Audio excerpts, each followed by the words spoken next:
I'm live. Hi, everyone. This is Lindsay with Rescue Stories. I'm here today with Jacinda Virgin and Carrie Shaw, and they were part of that amazing 634 chicken rescue, which was a huge undertaking that many, many activists took part in. And what we've been doing is kind of focusing in on some of those activists and hearing about their lives and what they're involved in. And that's why I asked these two ladies on. Ladies, thank you for coming on. Sorry, these two individuals on. Can we talk a little bit about how you both, we'll start with Jacinda, how this whole came together? What were the phone calls? How did this all come together? Please explain.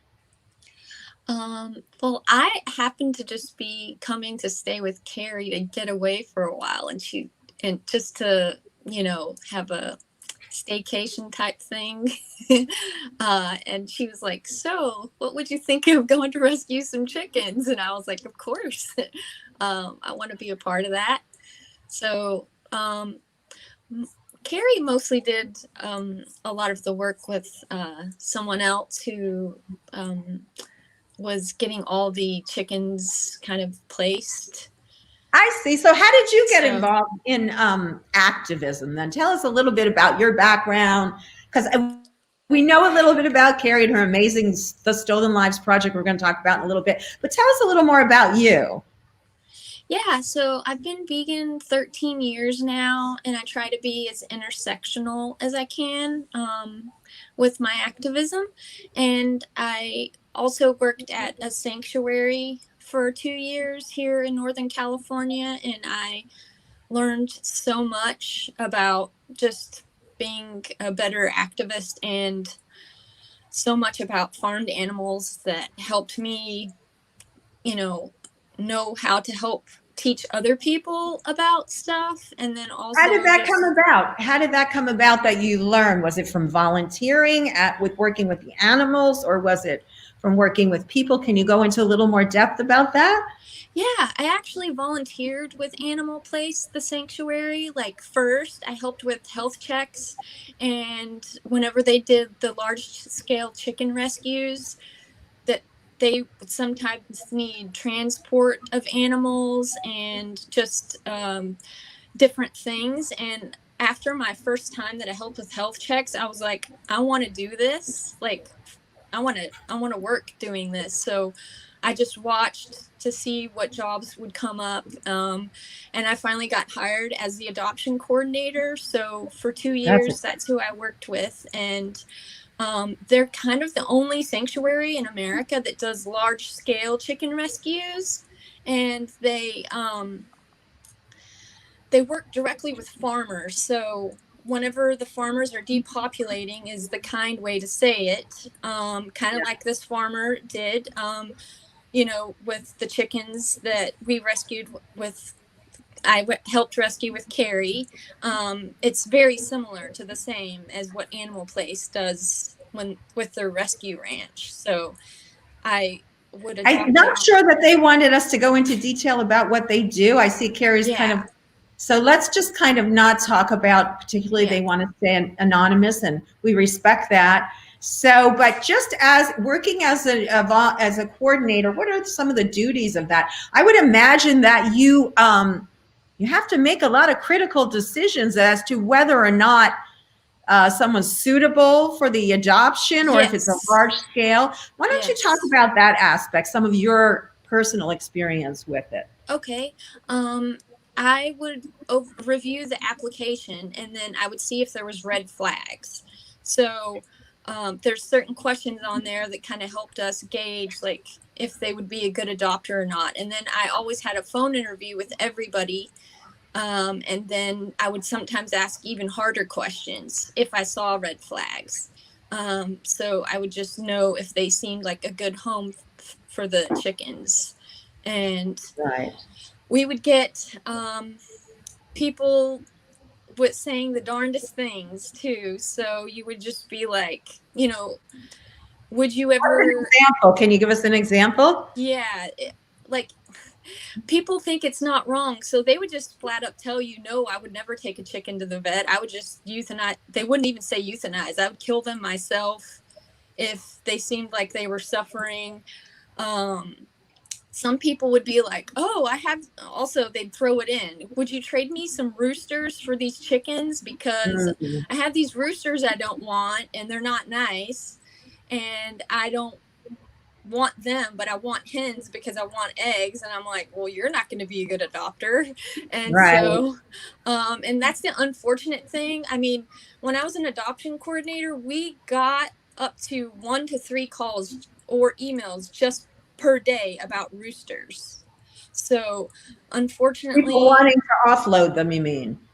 Yes, just because they care more about eggs, and a lot of people aren't like able to keep roosters in their area because it's not legal. Because roosters are territorial, so if they wanted to have hens and a rooster, they can't. Yeah, that's the big problem. Because roosters, of course, are expendable. That's why male baby chicks are ground up in the trade. And you see, this is what really grinds me, because I'm on another social media app where we actually have people that are doing not backyard. This guy is actually taking a lot of care, thinking he's doing humane farming. And I beg vegans to come on and talk to these people and about, I need more support. But that's the thing. Like, I ask him, what about the roosters? What happens when they're spent? All these chickens that are coming out. Let's take a look at the videos and let's go through step by step, and then Carrie can come and get involved too about that whole rescue and how you guys put it together. Let's just talk about your involvement, the both of you. I have a couple of broken down clips of this here.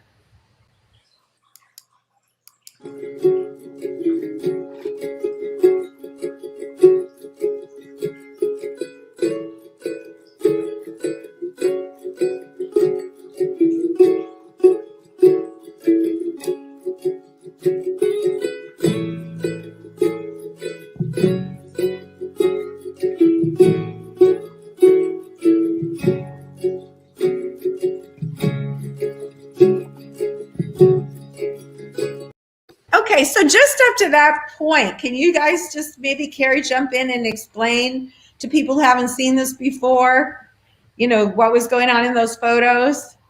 Sure. So to recap, the Thursday before 4th of July weekend, I get a friend giving me a call, and the organization she works for was learned about a local farmer depopulating, and ideally he wanted to adopt them all out and not have to kill them. And her organization was unable to participate. We work closely with them, and she had asked, what do you think? We've been doing a lot of transports together and have done other large rescues together. And she said, what do you think? I said, we can make this happen. So of course I ran back to my partner, Taryn, and I said, this is what's going on. What can we do in a way that we can do it? We were going to be covering the cost for it. So we were just trying to see what was manageable.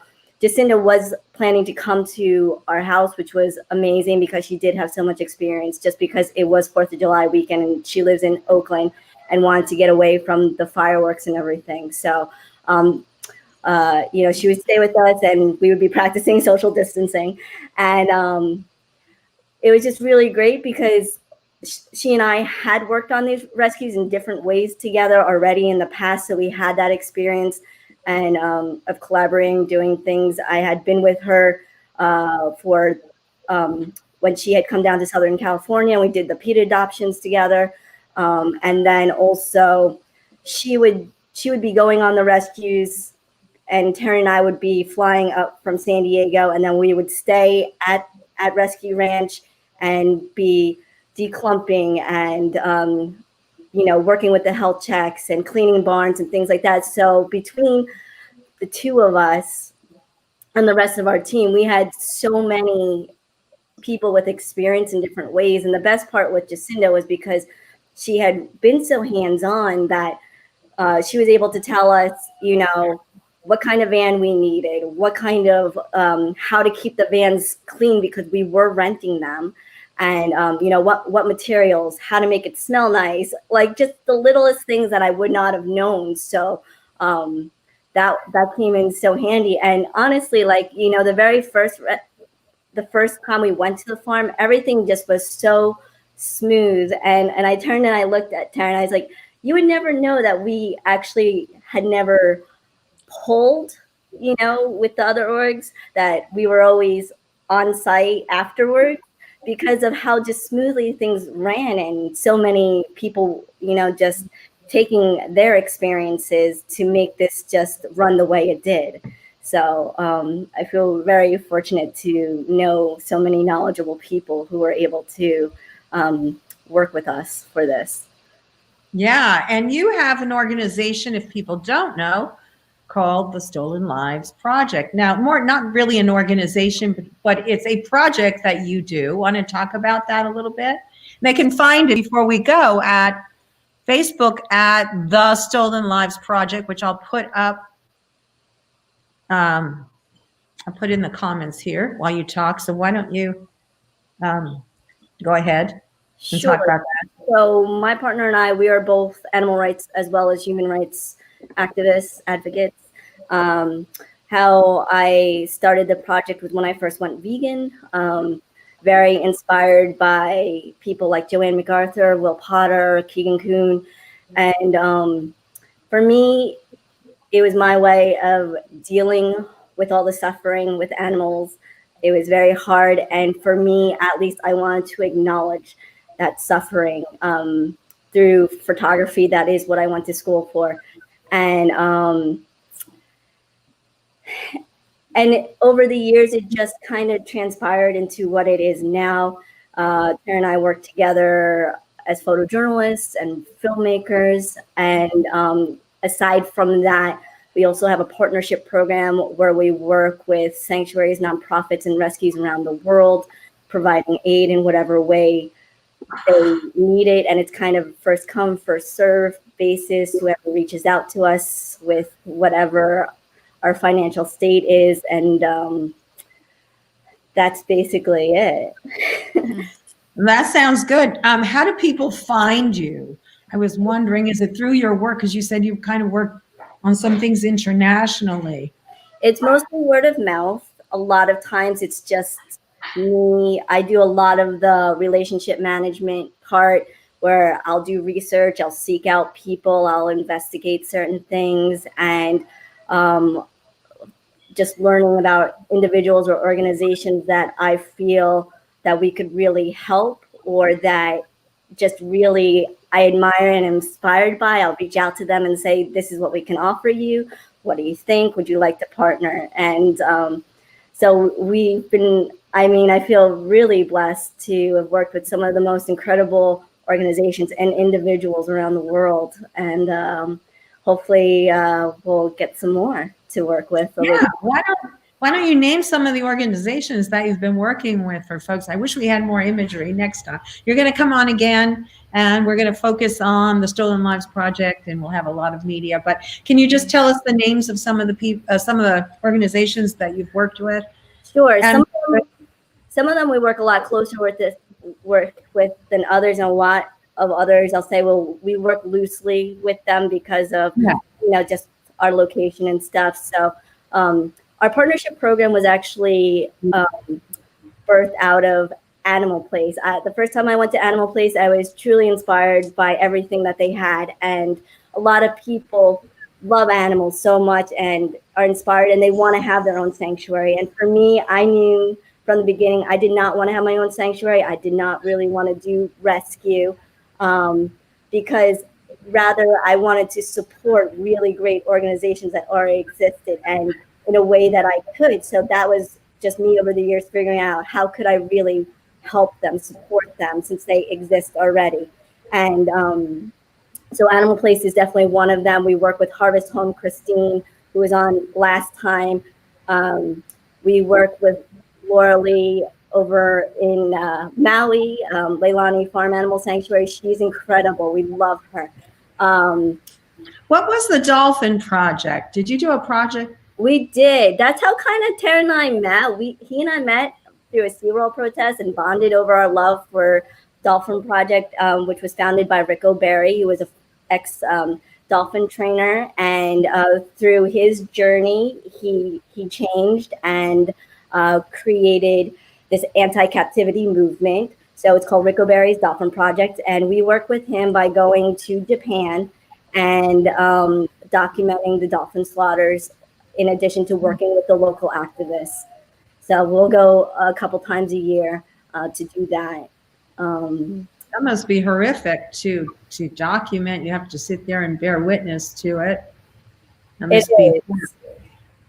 It's documenting in general, and I don't know how many people honestly do know this, but the SAVE movement was inspired by organizations like Dolphin Project to bear witness, to document and expose that, to put it out so the world can see, because not so many people do know. And by doing this, it creates so much more awareness, and the education that is put out there is just really amazing. So we encourage everyone, wherever you are, to do those type of things, whether or not you're, passing a farm and you're by yourself. Take photos, acknowledge those animals, share their stories and your experience of that. Right.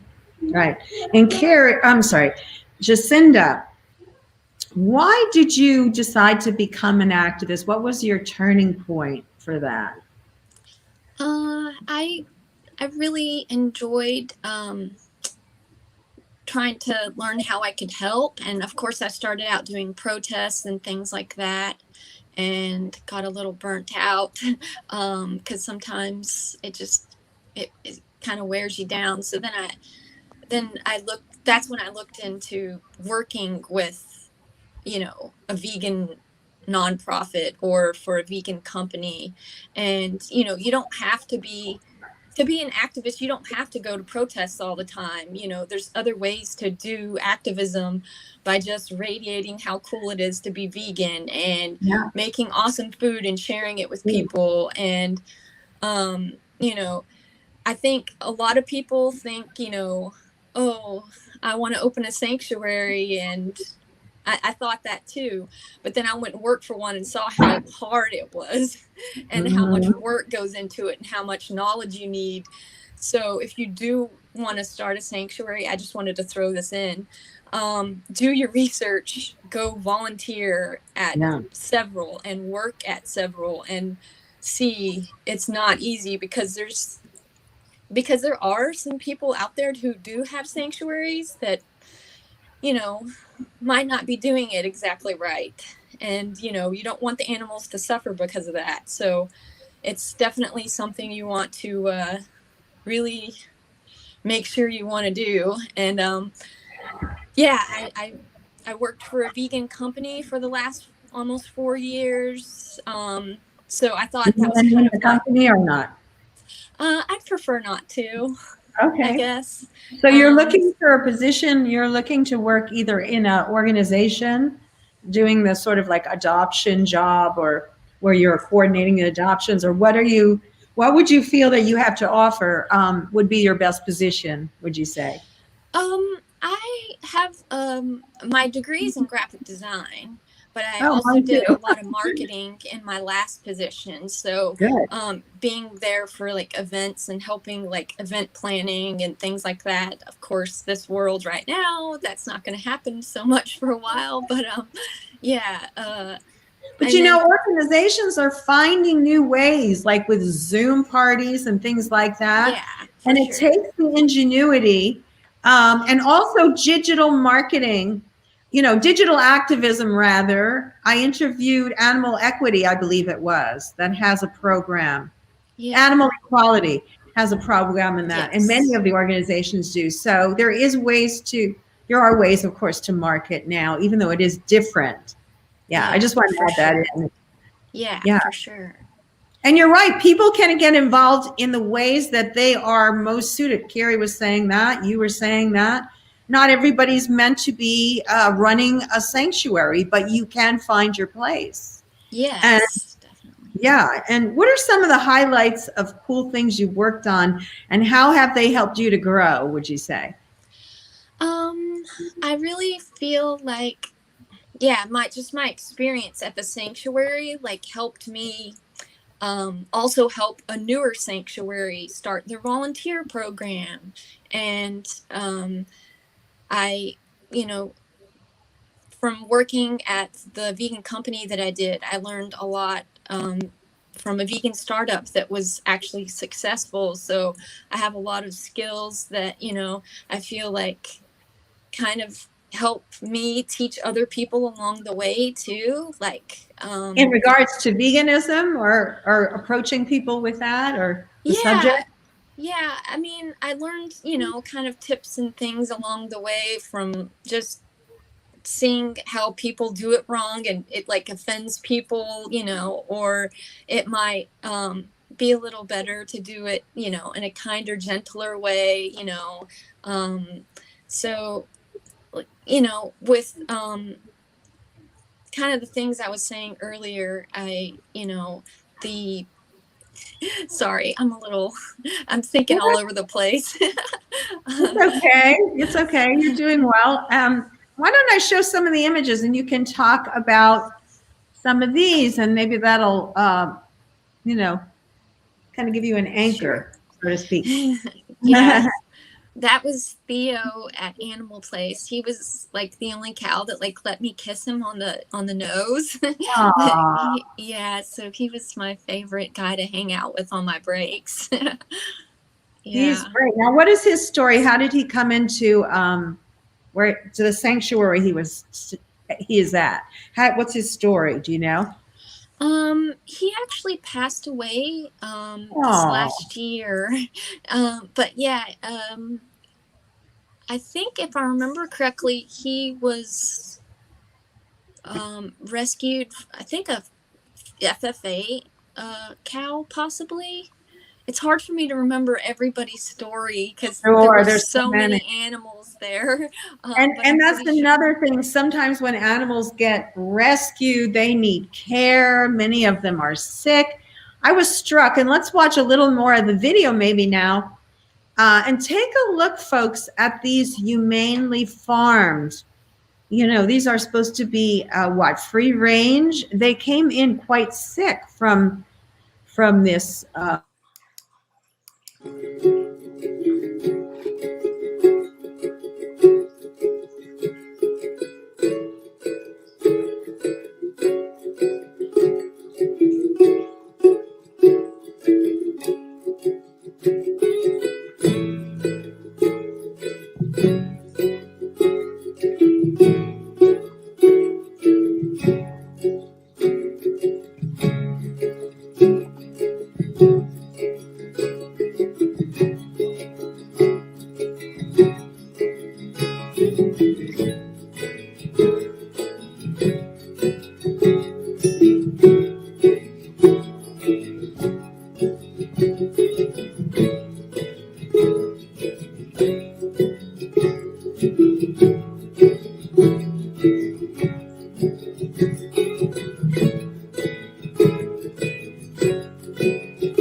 Sorry, your logo got cut off, but it says the Stolen Lives Project. It's a very nice logo. It just when I see those poor animals, their feathers are missing, their cones are flipped to the side, which is usually a sign that they're not well. The majority, and these are called free range, cruelty free. People are paying, right? Say that. Free range, organic. Yeah. Or free range, organic, etc. is what I meant to say. Thank you for correcting me. And people I know a lot of people that go out and buy that, spending extra money. Not that I care, you know, I mean, if they're foolish enough to keep eating animals after you hear about zoonotic diseases and all that stuff.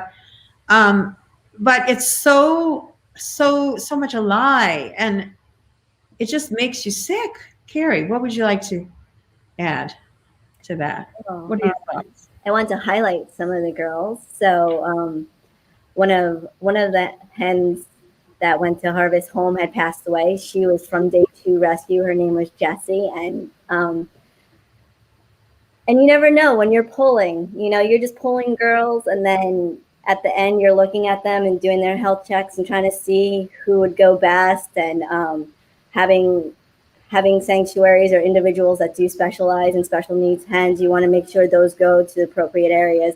So we were very thankful to have those type of people waiting and wondering, you know, we could end up with one or they could all be special needs. We don't really know. But Jessie ended up passing, and that broke my heart. But a part of me was also grateful that she got to die with dignity and love at the hands of someone who was just really amazing. So that was really great. And then from the third day, we had a volunteer who specializes in special needs as well, and took in a couple of the hens, and she would send me updates, and it was just amazing. I didn't even know that they made wheelchairs for chickens, and she would send me these beautiful photos. And this hen was getting therapy 4 times a day. She would adjust her daily schedule for it, and just these beautiful. And a hen that wasn't able to walk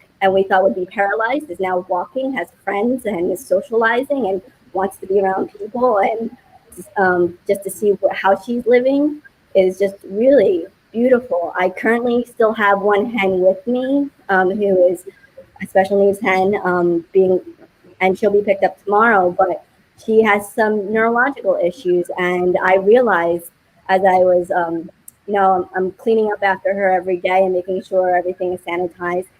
And I realized the whole time she's been with me, which has been almost a week, she didn't lay an egg. So I reached out to my friend, Isabel of Chlorophyll, who specializes in chicken care. I said, is that even normal? And she said it actually isn't. She must be really stressed out. And I think she's got some neurological issues. I'll know more once Christine comes and does a really thorough health check on her. But so that did concern me. And it's just like the littlest things, the head tick, the look in the eye. And I was concerned that if she was able to feed herself, which she was.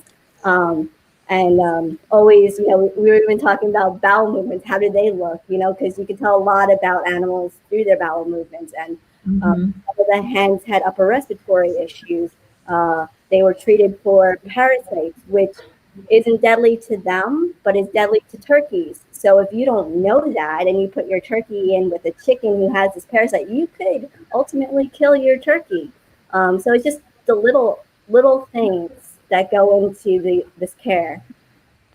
Yeah, and the thing is that really irks me is and I know that this farmer that people are working with, we do send him love and respect, but these people that are getting into the business with this Pollyanna attitude that they're going to treat the chickens well, and they're producing mass chickens. And one guy mentioned something about it laying like this extraordinary amount of eggs, and then he would hopefully find it a home. How irresponsible. That's worse than the dog and cat where people aren't neutering. Do they expect activists to be able to take this onslaught of animals? I mean, it has to stop. This is not a sustainable way. And just speaking about that, when you rescue them, then you have all these individuals that need care and everything. So it's just a huge problem that needs to be addressed more at the root. But thank heaven for sanctuaries. And hopefully they can start to get, if we can help, like you're saying, Jacinda, and the type of work you're doing. I want to hear about your Etsy store next. But, if we get the word out of what's going on, so people realize it's not an innocuous thing. Just because you eat eggs and the chicken doesn't die, it suffers much worse, as we all know. So this has got to stop. This animal agriculture has got to stop. I just wanted to ask you, any thoughts on that, Jacinda, you want to add? And then talk about your Etsy project and that a little bit, if you would. Sure. I guess the last thing to kind of hit on what you were saying about the farmers, some farmers think they're doing good by actually letting, other people take them instead of having to slaughter them themselves. It's not slaughter. Usually they gas them, actually, just so you know. They usually put them in drums and gas them. So this farmer was happy that he didn't have to, he got all of his chickens, taken, which was a large amount. So Yeah. some other farmers ended up taking them for some of their life as well. Farmers usually depopulate is the nice way of saying it. Usually around 1.5 years to 2.5 years. And why is then, that? Do you know why? Because that's when they usually, that's the case with these hens too. They start going through their first molt, and that's why they start losing feathers, and that's when their egg production declines drastically for several months, and then they don't want to actually keep them and feed them that whole time while they're not laying that many eggs, and so that's why they find them, as unprofitable at that point. So that's why that is just extraordinary. Yeah. That is extraordinary. That's what's happening. It ties in computers. They change one little piece each time and make you buy a whole new computer. And now they're getting down to the point where they think animals not only are expendable, but they're also just a little thing to throw away after 2 years.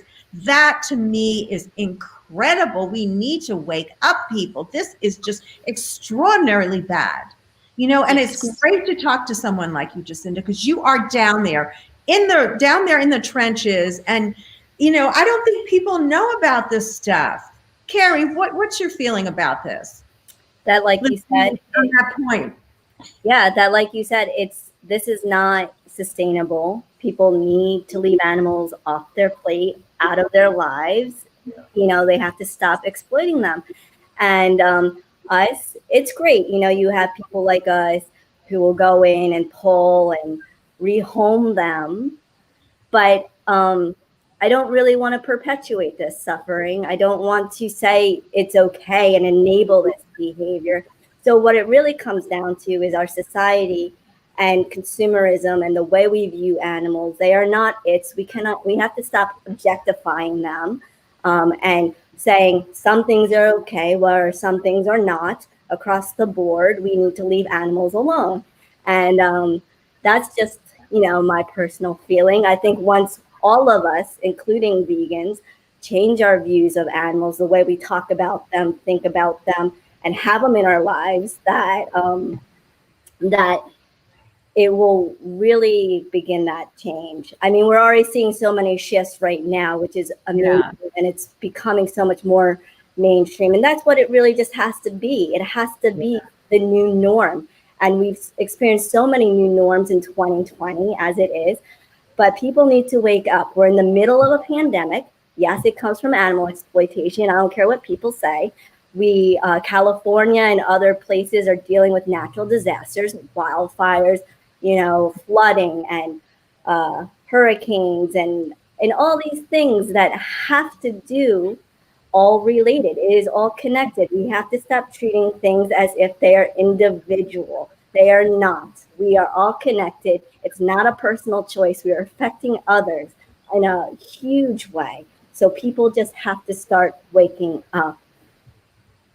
Yeah, and until they do, people like all of us will be out there knocking at their doors, letting them know what's going on. I mean, we have to face up to this crisis. Jacinda, how can people help, do you think, in terms of marketing and stuff?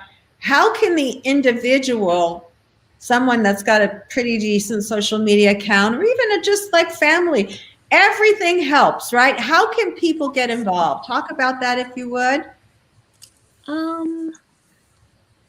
I guess I feel like I used to, whenever I was first vegan, I would post a lot of the horrific things that happened. But in my age of being vegan for so long, I sort of feel like that might put off a lot of people.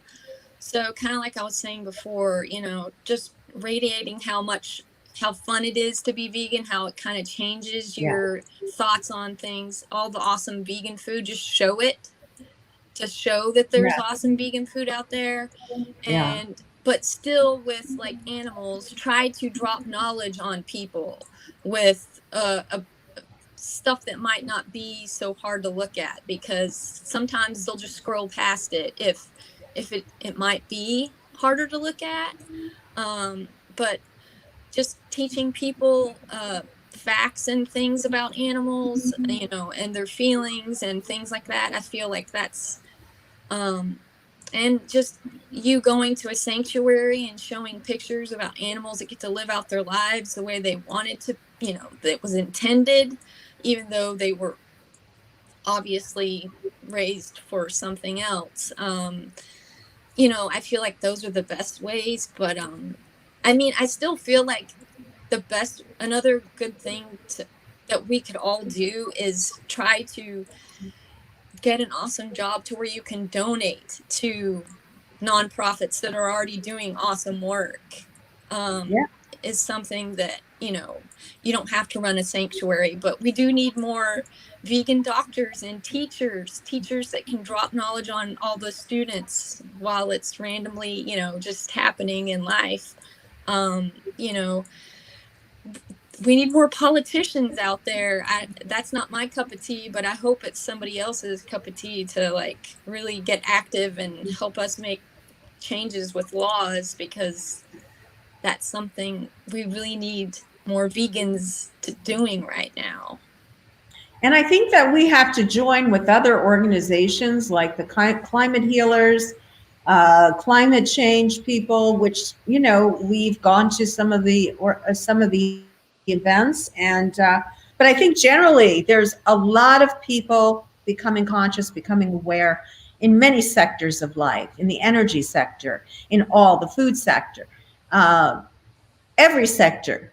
And if we could work together, if we could start building those networks like you people are doing, I'm sorry, I'm so used to saying it, you people are doing, I have to get used to it, it's right. You don't need to specify those sorts of things, right? So we are all changing and learning, and I'm changing and learning as I go along here. But anyway, my point is, I see people kind of all these groups working separately, and I just wish there was more people working together, because it seems that's when things start to really happen. Yeah. Thoughts, anyone on that, Carrie? No, I agree. There is a lot of divide. I think that, you know, just in general speaking, what's going on in the world, I have these conversations a lot with my friends who have different viewpoints, and it's, you know, labels is what separates us. And what we need to start doing is finding the common ground. And that is what I was taught when I was first going vegan, that, you know, most people care about animals. What kind of animals? How do we get there? How do we, you know, start those conversations? So whether we're talking about helping animals, helping humans, politics, whatever, we have to learn really how to speak together, speak to each other, communicate well, form those relationships, instead of, because when we start, you know, making those accusations, when we start focusing more on the differences, we create these walls. And once you create those walls with individuals, that's it. You can't change their mind. They're offended. You're offended. And it's going nowhere. And that does nothing. So we need to work together. And I loved, you know, old school activism where we were individuals. There was a protest. There was something. And you knew about it. We just all went as individuals. Now there's a million different groups. And I don't know why there's a million different groups. There should be a million different activists who just are activists and work together all the time, you know? And so that's my thoughts, you know? I agree. And I think most activists agree. There's also logistic problems. I thought it was really interesting when I had Silas Rouse, and he was on my show, and he was talking about that it's not this whole thing of us all eating animals and the number of animals that are killed and how it's not sustainable. He said it's not a science problem, it's an engineering problem. And I thought that was very interesting, because I think in a sense, this whole organization of organizing people in any regardless of what the topic, the situation is difficult.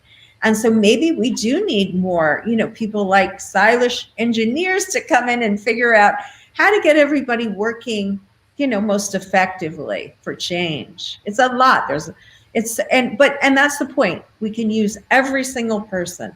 Everybody who's a vegan needs to become an activist. I think most people believe, because we need your voice. We need the voices of everyone. Mm-hmm. And what they were saying about, the tipping point, we don't need that many people so it could happen in 2020, 2026, that the world turns vegan. He was kind of showing, when he was explaining it, how we're actually the denial stages, then these big corporations have to start offering the plant-based diets because people want it, and how it's falling in line with gay rights and gay marriage coming about and all these other things that people say, we'll never do that. And sure enough, when enough people wanted it and saw it as the only, source out. So it's our job to get that word out. And you guys are doing an amazing job at it. Do you guys have anything else you want to talk about? We still have about 15, 20 minutes. So is there any other topics you want to kind of cover? We covered everything that we had said we would, but there's so much more we could talk about. What do you think? Anybody have a suggestion? I thought it'd be cool to talk about, just the topic of relationships. Jacinda and I met by chance. Go ahead. I'm going to almost 7 years ago. We met through Linda Middlesworth through something called the Compassion Tour, with a whole bunch of us. And really, the only person I knew at the time was my friend Lindsay, who works for VDOG, and Linda Middlesworth, co-founder of VDOG. And the idea of this tour was to bring animal rights advocates to sanctuaries, and to farms, to different types of farms. So, we went to all these different, particularly egg farms and dairy farms, and documented and talked to the farmers and things like that. But out of that grew Jacinda and I's friendship, and we've been friends for almost 7 years, and it's amazing. And we've worked on so many different things together. And so I think that what I really have learned and understood over the years, it's the most successful people are those who find people who believe in you, and you work together and you raise each other up. And that's really what it comes down to. If you want things to be successful, if you want them to work, is building those relationships, making those friendships, and connecting with people. Yeah, absolutely. It's all about making connections. And I think, as the community grows, it will continue to evolve. I'm sure there'll always be different groups, but it would be nice if everyone could work together. Well, ladies, I guess we can wrap it up a little earlier today. We didn't talk about your Etsy. Come on, Etsy. Sure. I used to have an account, but go ahead. Tell us about your Etsy project, because we still have a little bit more time. Sure. Yeah. I wanted to start something on the side since I have a little time, and I'm working on it, so it hasn't launched yet, but it's going to be called Vegan Dreams Gifts on Etsy, and I'm going to be making vegan gift bags and boxes. Since it's kind of hard for us to just go to one place these days to find something awesome, we usually have to go to 2 or 3 places, and since we can't go see our loved ones right now and everything like that, and you wish you could, but you'd want to maybe send them something nice to cheer them up. Because I know I have several friends that have been sheltering in place this whole time, and they're really strict about, if you get to see them or not. Even just outside a window, they're just sorry, that's still how far I can go. But yeah, I just thought it would be fun because I enjoy buying presents for people, but I'm not that good at so how would it, what would be some of the gifts that they could get? Well, I'm gonna do themed boxes and bags of different things, so it's not going to be there might be one that's similar to a snack box, but there's also going to be themed ones. Like, I have one for action and protein powered stuff. Oh, okay. I'm going to do like a spicy one, you know, all kinds of spicy stuff, coffee or tea lovers. And then I'll do like, for cat, dog, and bunny owners, I'm going to do like, you know, treats for the animals, but also for the humans because we're obsessed with our animals. So it'll be fun, just something that I can do to put my energy into. And so you'll be working with different companies, vegan companies, to get the products, or? Yes, I'm hoping to work with other smaller, you know, people, and then also, you know, use items that we all know and love, or try to also find new things too. So Yeah, I think it's great because a lot of people just don't even know what vegan products are out there, and it'd be great to get that out. And you know, there's stuff like I learned about years ago, those boxes you can sign up for and get every month. Mm-hmm. Yeah. So why not a vegan one? I mean, that'd be perfect to get non-vegan, pre-vegans to try them out, you know, and see what products are like. Yeah, like I definitely want. It's kind of a weird world of, you know, incense, what, hippie products, and it's just so crazy the way they think of us. Not that there's anything wrong with people that hippie lifestyle, but you know, it's not just that. It's very complex and very, very different and interesting. Yeah. Yeah, for sure. Yeah, I think it'll be fun. Yeah, if you just need to get a quick gift for somebody, it'll be a good place. Yeah. Sounds or great. Yourself if you want to spoil yourself. Yeah, absolutely. That self-care is so important right now. Yes. I've been trying to do a little bit of that, and it's crazy. But anyway, any last words? Carrie, want to give us any last words? I know we're having you guys on about the Stolen Lives Project, but any last words today for us that you want to say? I don't have too much. I'm very grateful for you and your time and doing all of this. I think that you're awesome. So thank you. I'm very appreciative, and I don't know, this has been a lot of fun, and thank you. I didn't think that there was even more to be talking about with this rescue, and then you're like, oh, there's so much more. I do want to mention briefly, I was horrified. I just do real quick reading the news headlines and things that are going on. So we are in the middle of a salmonella outbreak. 48 states out of 50 have it. So that is something they're talking about. It has to do with people dealing with birds. So that's just some food for thought for people. And also we are in the middle of a rooster crisis as well. And I want to encourage people to stop buying chicks. It's really annoying because what happens is you buy a whole bunch of cute chicks and people don't realize that you can have a mix between females and males, and most places are not zoned for it. And I currently have 2 giant roosters in my house. I'm waiting to be yelled at by my community, but they're just here temporarily. So that is what is happening. People need to stop buying animals in general across the board, stop breeding them, stop buying them. But as you can see, it is a pet peeve of mine and a major crisis that is going on. My friend gets a million calls a day about all these roosters that people no longer want. And then recently, I've been having people come, and it's heartbreaking because they're actually really sad. They are. It's not like they want to give up their roosters, and they've grown very fond of them. And to be in this situation now, they have to give up their, you know, their family member, which is not always fun to have to do. So we can avoid all that by stop buying chicks.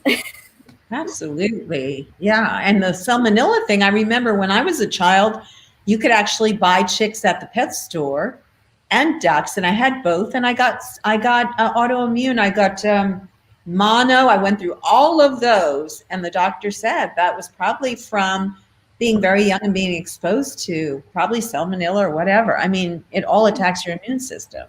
They were letting little children play with them. Could you imagine a little 4-year-old handling a chick, not knowing how to hold it, and then the dirt, the filthiness of it? It was crazy. Yeah, and I'm with turtles. I don't want Go to discourage people from rescuing animals. No. But at the same time, I am, I kind of get bug-eyed and kind of go on this defense when people are like, so I was in a feed store and I just lifted this. People don't know things about farmed animals who come with all types of zoonotic diseases, could possibly. And then they're like, yeah. And so then I just brought to another place. And I was like,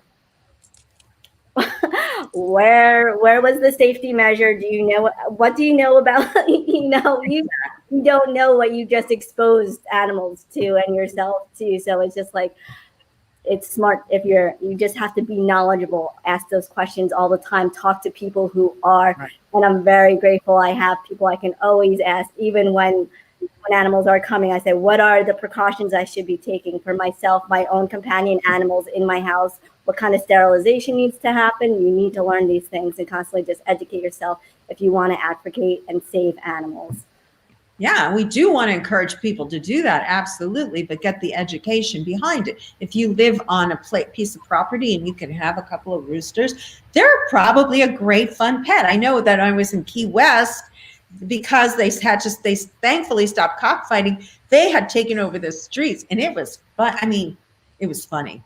And they own the streets in Key West, the roosters now. So, but yeah, I don't think it's a good thing, and we do need to get that education out there. So ladies, thank you so much for being on today. Yes, thank you. Yes, Jacinda, and I wish you good luck. And this wonderful lady is available to work. She's very knowledgeable in rescue. So if anyone's looking to hire someone, she's here. And we'll also look out for your Etsy store when it comes out. Thanks. So that'll be great. So let us know, and we'll make sure we get that out there.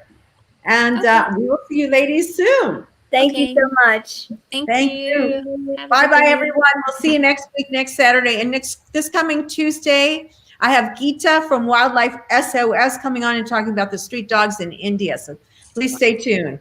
Bye-bye, ladies. Thank you for being on. Bye.